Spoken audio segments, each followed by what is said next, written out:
दिल मेरा चुराया क्यों, अगर ये दिल तोड़ना ही था, हमसे दिल लगाया क्यों, हमसे मुंह मोड़ना ही था।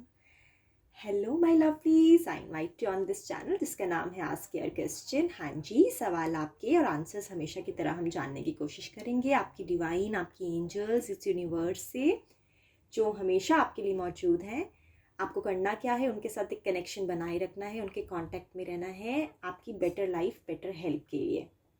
सो जो टॉपिक आज हम लेकर आए हैं जनरल रीडिंग में, वो ये लेकर आए हैं, why did they break your heart. So जो गाना मैंने पिक किया है स्टार्टिंग में, उससे कुछ मैचिंग टॉपिक लेकर आई हूँ। Why did they break your heart, so उन्होंने आपका दिल क्यों तोड़ा, ये कुछ चेक करने की कोशिश करते हैं आज हम। सो जनरल रीडिंग है, हो सकता है आपके साथ रेजोनेट कर जाए, हो सकता है इस पर्टिकुलर सिचुएशन पे ना रेजोनेट करे। तो अगर इनकेस कर दिए तो प्लीज़ आप इसे एक्सेप्ट कीजिए, अदरवाइज़ आप दूसरी रीडिंग भी देख सकते हैं। हमेशा बताती हूँ, रिक्वेस्ट करती हूँ, हमारे इस चैनल पे अल्लाह, वाहिगुरु, गॉड, ईश्वर, सब नाम एक है। आप किसी भी कंट्री, किसी भी स्टेट से बिलोंग करते हैं, आप हमारे साथ जुड़ सकते हैं अपने सवालों के आंसर्स के लिए।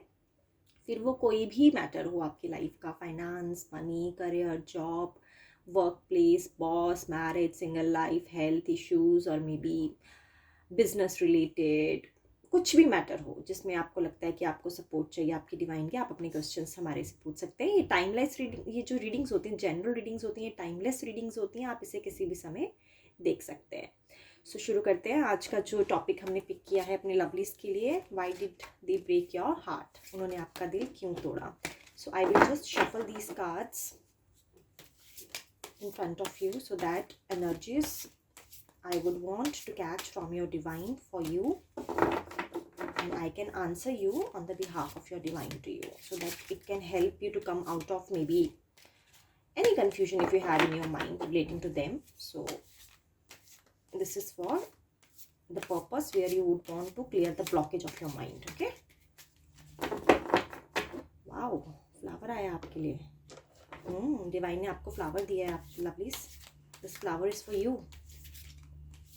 इससे ये तो पता लग गया कि आपको कुछ पॉजिटिविटी मिलने वाली है जल्दी।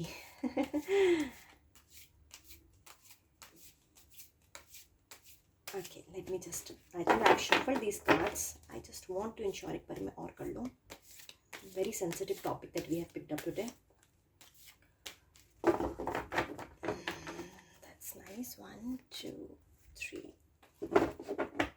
ठीक है, सो ये रीडिंग उन लोगों के लिए रेजोनेट करेगी, उन लवलीज के लिए रेजोनेट करेगी जिनको मालूम है कि उनका ब्रेकअप हो चुका है और क्या कन्फेस करेंगे वो कभी, क्योंकि अब जब वो उनको छोड़ के जा चुके हैं तो क्या रीज़न है वो छोड़ के गए हैं, और क्या कभी वो कन्फेस करेंगे उनके सामने आके। The strength.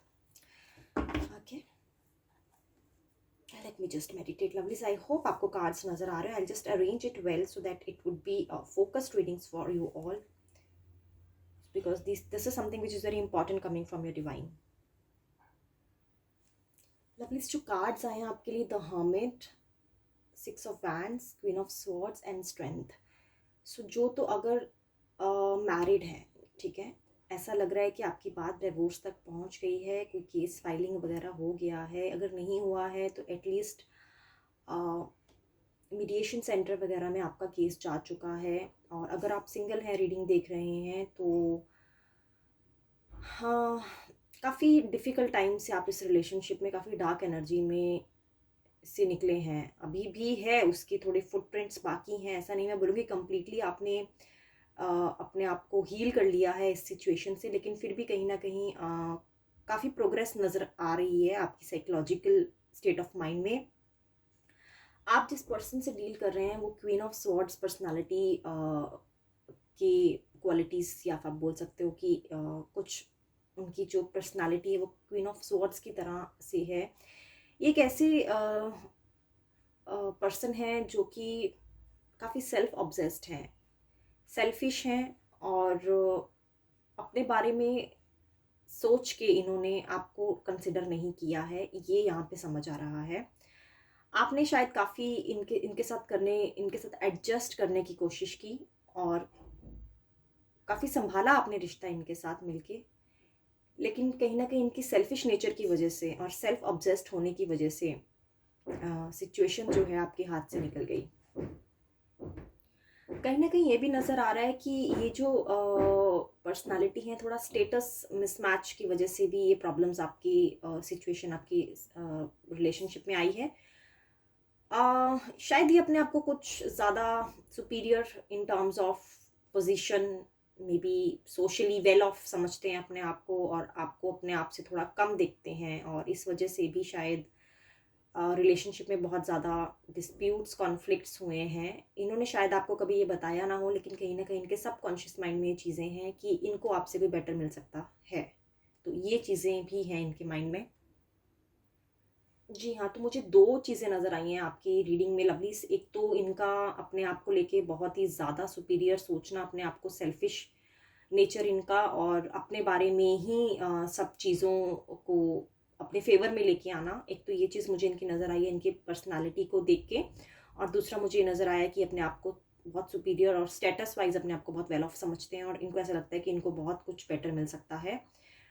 शायद ये कारण की वजह से ही, क्योंकि कोई थर्ड पार्टी सिचुएशन नहीं लग रही है आपकी पूरी स्टोरी में, मुझे कोई थर्ड पार्टी सिचुएशन नहीं लगी। ऐसा मुझे बिल्कुल नहीं लग रहा है कि किसी ने इनको इन्फ्लुएंस किया है, किसी ने इनको भड़काया है, आपके बारे में कोई गलत बात बोली है और फिर उसकी वजह से ये आपसे दूर हुए हैं, ऐसा मुझे नहीं लग रहा है। जो लग रहा है वो यही लग रहा है कि इनकी खुद की नेचर ही इस ब्रेकअप का, इस रिलेशनशिप ब्रेक थ्रू का आप बोल सकते हो एक रीज़न है। आपने काफ़ी एडजस्ट करने की कोशिश की, आपने काफ़ी कॉम्प्रोमाइज़ेज़ करने की कोशिश की, काफ़ी ढोया ये रिलेशनशिप, अगर मैं आपको बोलूँ काफ़ी लंबे समय से ऐसा लगता है इन एंड आउट होते रहे होंगे आपके लाइफ में, कि कभी आ गए, मना लिया, देन कोशिश आपकी तरफ से ही हुई है हमेशा। ऐसा लग रहा है कि आपने ज़्यादा कोशिश की है, अपने कभी भी ये रूठे, कभी भी इनकी लड़ाई हुई आपसे, तो आपने पहला कदम लेके अपने रिलेशनशिप को सॉर्ट आउट, अपने डिस्प्यूट्स को, कॉन्फ्लिक्ट्स को सॉर्ट आउट करने की कोशिश की। इनकी तरफ से मुझे पहल ज़्यादा नज़र नहीं आई, क्योंकि ये देखिए यहाँ पे सिर्फ बैठे हैं और कोई एक्शन नहीं ले रहे हैं, और अपने आप को बस दिखा रहे हैं कि हम बहुत पहुंची हुई चीज़ हैं टाइप्स। देखिए, जो दिखता है मुझे बोलना पड़ता है लवलीज। सो आपकी तरफ से बहुत पहल हुई है इस रिश्ते को बचाने के लिए, बट इवेंचुअली ये रिश्ता, आई एम सो सॉरी, क्योंकि दोनों तरफ से बराबरी ना होने की वजह से, एक इंसान सिर्फ गिविंग नेचर का है, दूसरा टेकिंग नेचर का है, तो कहीं ना कहीं रिश्ता बिगड़ गया। हाँ, काफ़ी डार्क एनर्जी से गुजरना पड़ा आपको, काफ़ी स्ट्रेस लिया है आपने, अंदर ही अंदर काफ़ी पजल हुए हैं आप, काफ़ी टेंगलमेंट, ट्रैप में आप फंसे हैं, मूवमेंट नहीं हुई है आपकी सिचुएशन में। ऐसा लग रहा है काफ़ी लंबे समय से आप ना कभी इधर का सोच रहे थे, ना ही मूव ऑन होने का सोच रहे थे, यानी इन्होंने आपको स्टक कर दिया एक जगह। ये ऐसी पर्सनालिटी है, कुछ मैनिपुलेटिव चीज़ें भी हुई होंगी, तो इन्होंने आपको स्टक कर दिया, यानी आप इनको छोड़ भी ना पाए और आप इनके साथ रह भी ना पाए। तो ऐसा कुछ सिचुएशन इन्होंने आपके लिए क्रिएट किया। Sorry about that noise lovelies, I just take a pause. जी, सो ये रीज़न लग रहा है कि काफ़ी टॉक्सिक रहा है रिलेशनशिप आपके लिए, और लेकिन अच्छी चीज़ ये निकल के आई है लवलीज आपकी रीडिंग में कि काफ़ी प्रॉब्लम्स से आप निकले, आपने अकेले ही अपने दम पे अपनी स्ट्रेंथ, अभी मैं आपको स्ट्रेंथ का भी थोड़ा इनसाइट बताती हूँ। अकेले ही आपने अपनी बुद्धि से, आप बोल सकते हो अपने दिमाग से, अपनी सहन शक्ति, पेशेंस से काफ़ी झेला, और अब आपने प्रॉब्लम्स का सलूशन ढूंढ लिया है। देखिए यहाँ पे आप निकल पड़े हैं एक नई जर्नी में, ठीक है। 6 ऑफ स्वॉर्ड्स है, आप निकल पड़े हैं, अब आपने पीछे मुड़ के ना देखने का फैसला कर लिया है, which is a very good thing. आप चाहते हैं एक नई शुरुआत करना, अपने प्रॉब्लम्स का सल्यूशन आप मूवमेंट आपकी माइंड में आ चुकी है, एक्टिविटी हो चुकी है। स्ट्रेंथ आपको चाहिए बहुत ज़्यादा इस सिचुएशन में, इस सिचुएशन से लड़ने के लिए। तो आपके लिए ये सुझाव है लवलीज कि आप किसी की सपोर्ट लें। अकेले आपने बहुत इंटेलिजेंटली इस सिचुएशन को हैंडल करने की कोशिश की है, और 90% आप सक्सेसफुल हो गए हैं, ठीक है। ऐसा नहीं है, क्योंकि जो कार्ड्स की पोजीशन आई है ना, देखिए, hermit, 6 of swords and then queen of swords. आपने अभी कैसा हो गया, साइकोलॉजिकल एक तरह से चीज़ें आपको अब स्कैटर्ड है अभी आपके माइंड में, आपको उनको ऑर्गेनाइज करना है। ऑर्गेनाइज करने के लिए आपको सपोर्ट चाहिए। आपको एक ऐसी लेडी फिगर ढूंढनी है, ठीक है। आपके मदर हो सकते हैं, कोई काउंसलर हो सकता है, आप खुद भी हो सकते हैं, लेकिन खुद आपने 90% तो कर लिया है, 10% आप अभी भी आप चाहें तो किसी की सपोर्ट लें, ठीक है। अपना मैटर किसी को, कुछ हो जिस पे आप फेथ करते हैं, आप उसे समझाएं। और जो आपके माइंड की चीज़ें आप अंदर ही अंदर जूझ रहे हैं, आप ओपन अप हो। आप बात करने से आपकी काफ़ी सोल्यूशन जो है, आपको जो क्लैरिटी है वो आपको आपके थॉट्स में आएगी, क्योंकि आपने अंदर तो सोल्यूशन ढूंढ लिया है लेकिन वो मैनिफेस्ट नहीं हो पा रहा है। तो मैनिफेस्ट करने के लिए आपको आपको एक ऐसे ट्रस्टवर्दी पर्सन के सामने अपनी सिचुएशन के बारे में सिर्फ बात करनी है, सुझाव नहीं लेना है उनसे, सिर्फ बात करनी है, ताकि आप हील हो पाए अंदर से और इस सिचुएशन से मूव ऑन हो पाए, ठीक है। सो ये थी आपकी रीडिंग लवलीज। आई होप आपके साथ रेजोनेट करे और आपको हेल्प करे, आपको क्लियर करे कि अब आपको आगे लाइफ में कैसे मूव ऑन होना है। Thank you so much for joining. कल मैं फिर मिलती हूँ एक नए टॉपिक के साथ। तब तक के लिए thank you for being with me. Take care of yourself and just be safe lovelies.